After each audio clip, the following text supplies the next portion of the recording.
Good morning all of you. Chapter 3 Agriculture. In previous class we discussed about reforms in Indian agriculture. There are three types of reforms. Number first, institutional reforms. Number second, technical reforms, and number third, general reforms. So in previous class we already discussed technical reforms and institutional or land reforms. Now general reforms.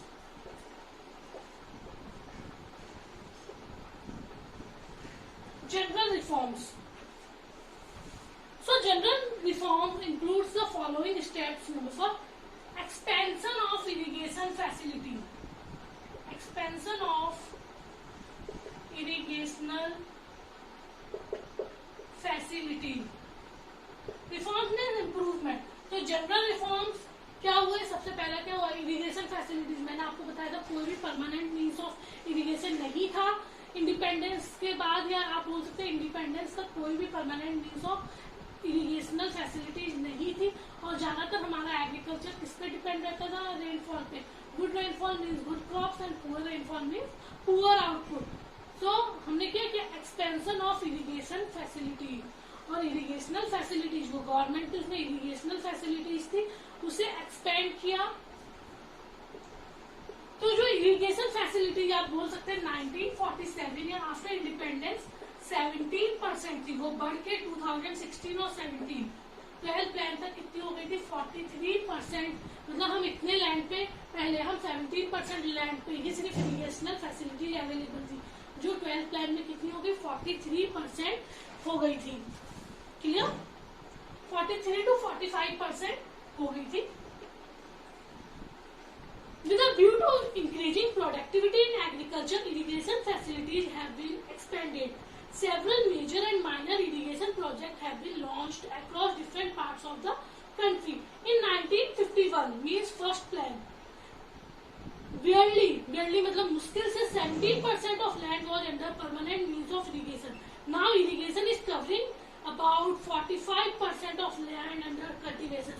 मतलब आप 1947 या आप बोल सकते हैं 1951 first plan after independence या first plan की बात करें तो तब कितना था? 17% सिर्फ लैंड था जहाँ पे परमानेंट मीन्स ऑफ इरिगेशन या जहाँ पे पानी वगैरह खेतों में आ रहा था. कितना हो गया? वो बढ़ के 45% हो गया. तो कुछ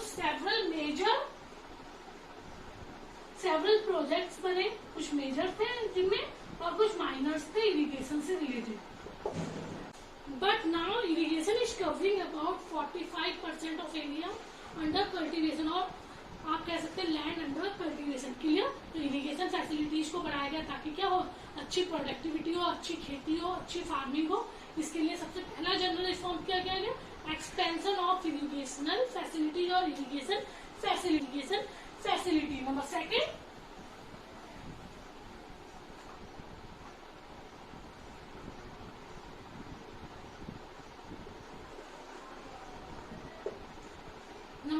प्रोविजन ऑफ क्रेडिट.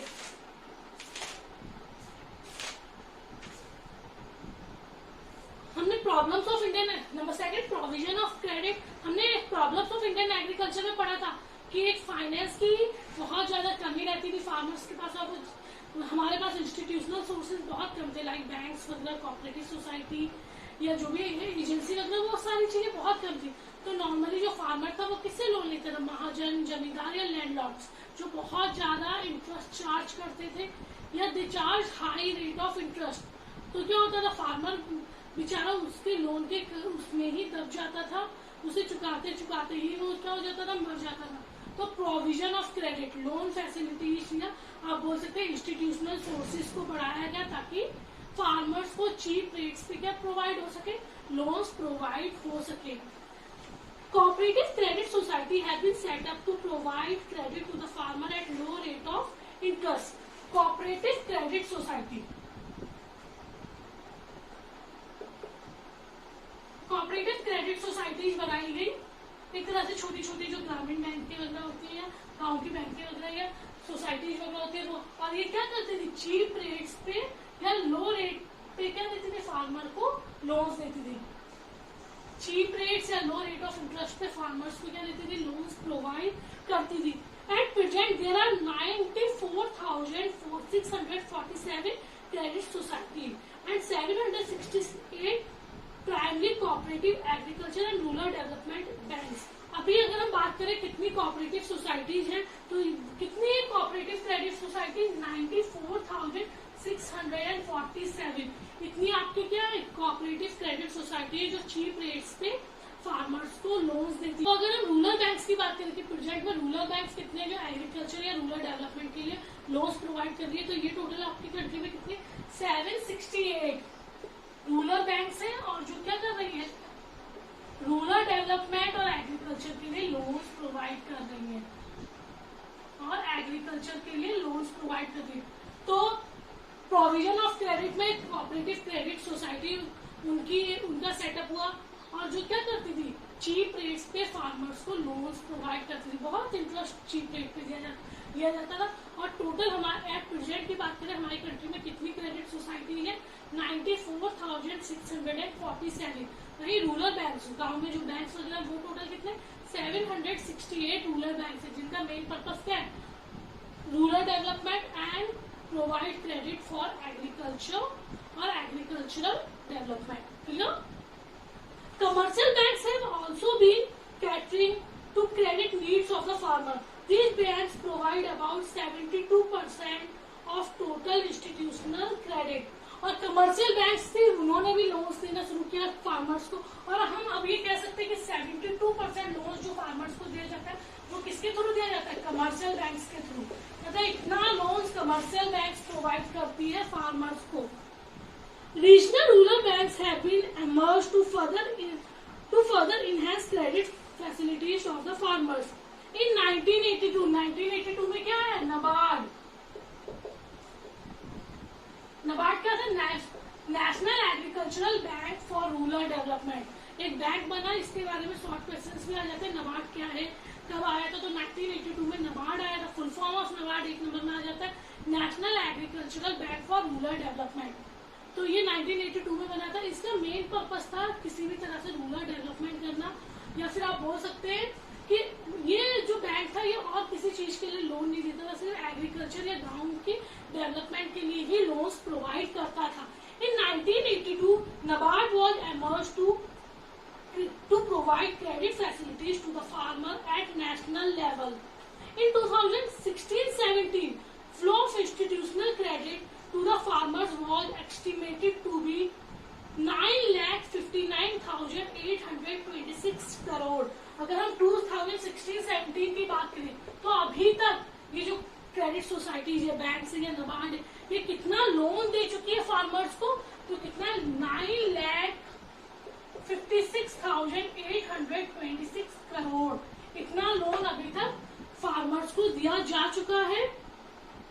आप बोल सकते हैं इतना जो लोन है वो इंस्टीट्यूशनल सोर्सेज के थ्रू फार्मर्स को दिया जा चुका है और यहाँ पे इंटरेस्ट भी कैसा होता था चीप और रेट पे प्रोवाइड किया जाता था। तो जनरल रिफॉर्म्स में number 4 expansion of irrigation facilities irrigational facilities को बढ़ा दिया। आफ्टर इंडिपेंडेंस जो 17% था वो बढ़कर कितना हो गया 45% हो गया।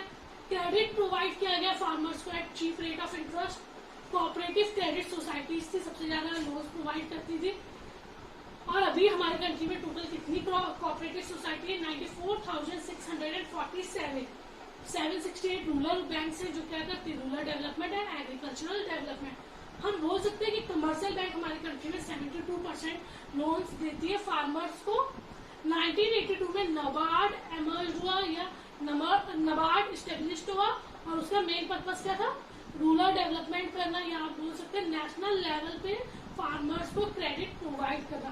2016 और 17 की बात करें तो अभी तक जितने भी इंस्टीट्यूशनल सोर्सेज है वो कितना लोन या कितना एक तरह से फ्लो कर चुके हैं फार्मर्स को लोन्स वगैरह का 9,56,826 crore. Clear? Number 3 minimum support price policy. Minimum support price policy मतलब गवर्नमेंट एक एश्योरेंस देती है फार्मर्स को कि भाई आपसे अगर कोई भी क्रॉप अच्छे रेट्स में नहीं खरीदते तो आपको चीप रेट्स में देने की जरूरत नहीं है। अगर कोई आपसे क्रॉप्स वगैरह नहीं परचेज करेगा तो हम आपसे परचेज कर लेंगे और वही जो क्रॉप्स है जो एमएसपी पॉलिसी के अकॉर्डिंग गवर्नमेंट परचेज करती है वही राशन शॉप्स वगैरह पे वो सेल कर देती है। तो under this policy government assures a minimum support price to the farmer for his produce. Government assures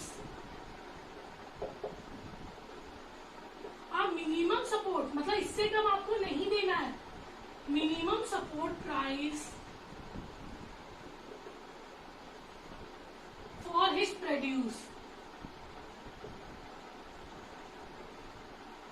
government क्या करती है, एश्योरेंस देती है कि इतना तो भैया आपको अपनी मिनिमम सपोर्ट प्राइस रखनी ही रखनी है, फार्मर्स को देती है. So as to protect the against uncertainty of the market, the government is committed to buy the surplus produce of the farmer at the minimum support price.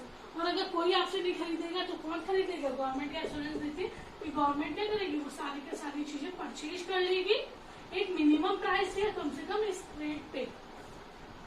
सो और normally वो क्या होती है, जो भी रेट्स पे गवर्नमेंट खरीदती थी वो अच्छे रेट्स होते थे, मतलब फार्मर्स को यहाँ पे फायदा होता था, मतलब फार्मर्स को अब चीप रेट्स पे अपनी क्रॉप्स वगैरह बेचने की जरूरत नहीं थी. अगर कोई उनसे क्रॉप्स नहीं खरीदेगा तो वो क्रॉप्स कौन खरीद लेता था, गवर्नमेंट खरीद लेती थी. और गवर्नमेंट उन्हें एक एश्योरेंस दे देती थी, एक भरोसा दे देती थी कि अगर आपसे कोई क्रॉप्स इस मिनिमम प्राइस पे नहीं खरीद रहा तो वो सारी की सारी जो क्रॉप्स है वो हम परचेज कर लेंगे. Number 4, regulated market. हमने प्रॉब्लम्स ऑफ इंडियन एग्रीकल्चर में लास्ट पॉइंट देखा ना, lack of organized marketing system.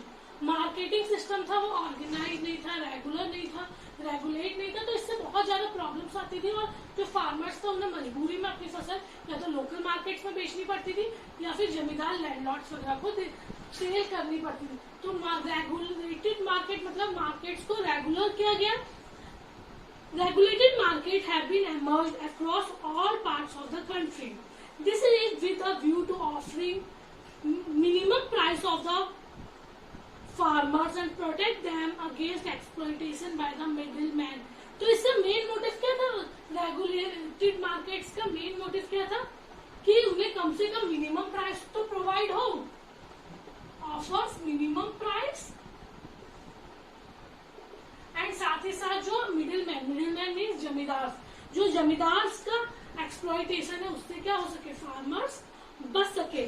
So and protect them